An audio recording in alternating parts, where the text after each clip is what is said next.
Hello you lovely lot, my name is Max, welcome back to my YouTube channel and another Nottingham Forest Scout Report, where today we are detailing a heavily rumoured move that by the time you're seeing this could even be completed for 21-year-old Brazilian midfielder Danilo. If the rumours are to be believed, Danilo is on the verge of joining Nottingham Forest on a 4.5-year deal from Brazilian side Palmeiras, the same side we signed Gustavo Scarpa from earlier in the window. And in today's video, we are going to be detailing his background as a player, dissecting some of his stats, and talking about how potentially he could be used in this Forest side going forward if he were to sign. So if you do enjoy this kind of stuff, don't forget to drop a like on this video, subscribe to the channel, and ring that notification bell so you don't miss a single scout report or match preview. Now that being said, let's start talking about Danilo. Danilo dos Santos de Oliveira was born in the city of Salvador, which is in the northeastern province of Bahia in Brazil in 2001, and would spend the early stages of his career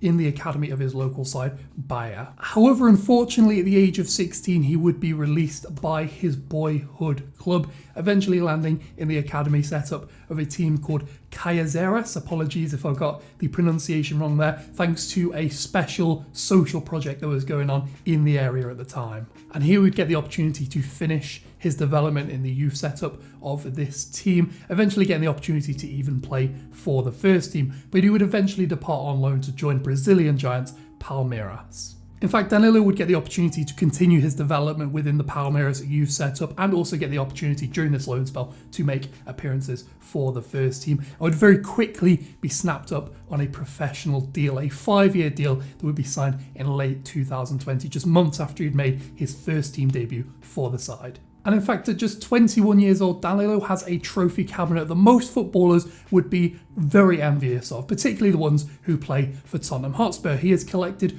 2 Copa Libertadores trophies, the South American equivalent of the Champions League, as well as a league title and Brazilian Cup, as I say, all before the age of 21. And those trophies may actually sound quite familiar. That is because he is actually being signed from the same club we signed Gustavo Scarpa from earlier in this window. And I've got to say, if the track record for how good Scarpa has been so far for Forest continues with Danilo, we could potentially have a very good player on our hands. And really, it is little wonder why so many high-profile teams have been in for the signature of Danilo, including Arsenal, Barcelona, and Monaco, as well as ourselves, of course, making 42 appearances in both the league and Copa Libertadores last season, scoring 3 and assisting 3 over the course of the campaign. And when we look under the hood at the numbers for Danilo, again, it's very little wonder why some teams are very heavily interested in him at the very top level of the game. For players to have played 1,000 minutes or more in the Palmeiras squad last season, Danilo ranks 5th in the team for tackles and interceptions, completing around 3.5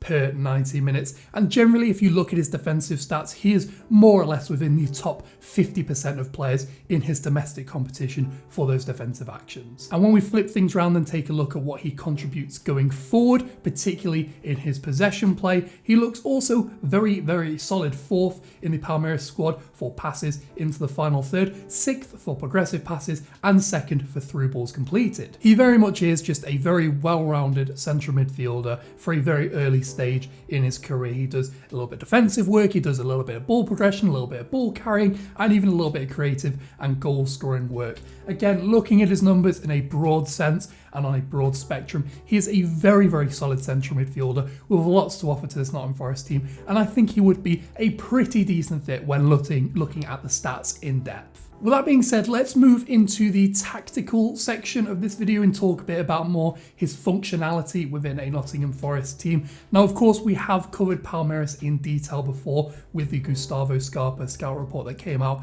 a couple of weeks back. So therefore, I'm not going to be talking too much about his role in this Palmeiras team. If you want to know a bit more about Palmeiras as a team, check the video in the icon above, the Gustavo Scarpa Scout Report. We're more going to be focusing on Danilo's usage potentially within this Forest side if the deal was to come over the line. So obviously I'm not a footballing expert. So obviously I'm not an expert on Brazilian football. I'm very much winging it and what I've seen from his stats, and of course what I've seen from highlights I've been able to put together on YouTube. So please take this with a pinch of salt. If you know a bit more about Brazilian football, please let me know in the comment section below where you think he would be a good fit in this Forest team. But for me, this is sort of where I'm thinking. So this is Nottingham Forest's current setup. The back four with a midfield three, a number 10 in Morgan Gibbs-White playing just behind the strikers of Taiwo Awoniyi and Brennan Johnson, who split wide to really provide width in this team. And for me, I think Danilo would probably be at his best playing in one of these two central midfield wide positions where he can get the ball and help drive us forward on the counter-attack. From the highlights that I've seen, I think he's a really tidy passer, got a decent range of passing, nothing too spectacular, but a very solid passer, good passing stats in that midfield. He's also a very good ball carrier if we're sitting back into what looks a bit more like our defensive structure off the ball. He's good at winning the ball back. He does a decent amount of defensive work, both through tackling, intercepting, blocking, all that kind of stuff, and can receive the ball from deep and drive the team upfield. A lot of his highlights are him receiving the ball from deep positions and driving and transitioning the team into an attacking stage. Another thing I want to point out on Danilo specifically from what I've seen on his highlights, looks like he's quite good at arriving late into the box. Say the ball gets played into these positions, he's very good at making these late sort of third man runs into the box to finish off moves. I've seen him score from those sorts of positions and get opportunities. He was also scored from set pieces and other situations. But in terms of attacking, he definitely looks like he offers a bit of drive in that central midfield at helping us get up the pitch quickly, which is something that's very important to the way we're playing at the moment. In terms of the team, I think he offers maybe a little bit more defensively than you get from someone like Ryan Yates or Oro Mangala, whilst also doing the ball progression work that you actually get from them, and it's as much of a creative or goal scoring threat. I think he fits into that central midfield position pretty well. Good ball carrier, good defensive numbers, pretty decent passer, and also offers a bit of a threat in the final third.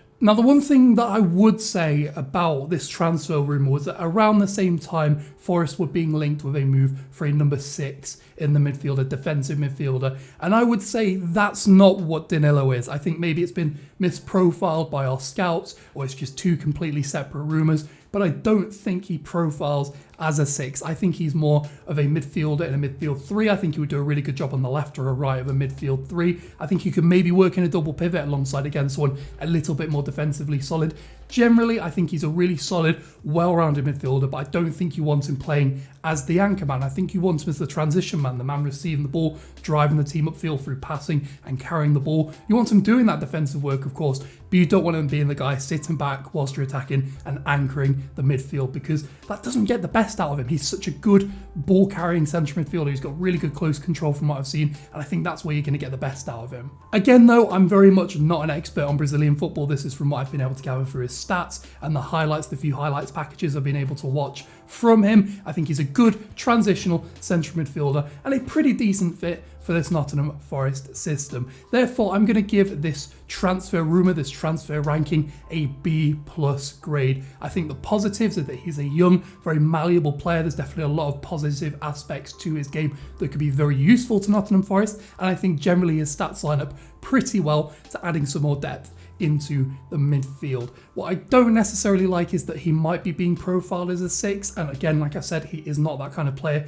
in my opinion, and I do think we should be looking at that kind of midfielder, someone who can sit in the midfield, do all the defensive work, and free up players like Mangala, O'Brien, and Rimu Freuler, of course, who can add more attacking influence in terms of progression in the final third. I don't think Danilo's that player, but he definitely offers a lot in that midfield. Of course, though, let me know your thoughts on Danilo in the comment section down below this video. Apologies, this has been very rushed. The news over Danilo has accelerated very much over the last 24 hours or so, and it seems very likely that a deal could be completed by the weekend. Like I say though, comments down below, let me know what you think. Whilst you're down there, don't forget to drop a like on this video, subscribe to the channel, and ring that notification bell so you don't miss a player profile scout report or the match previews returning with the Leicester match, probably tomorrow when you're seeing this on Friday evening. With that being said though, thanks for watching, and I'll catch you guys later.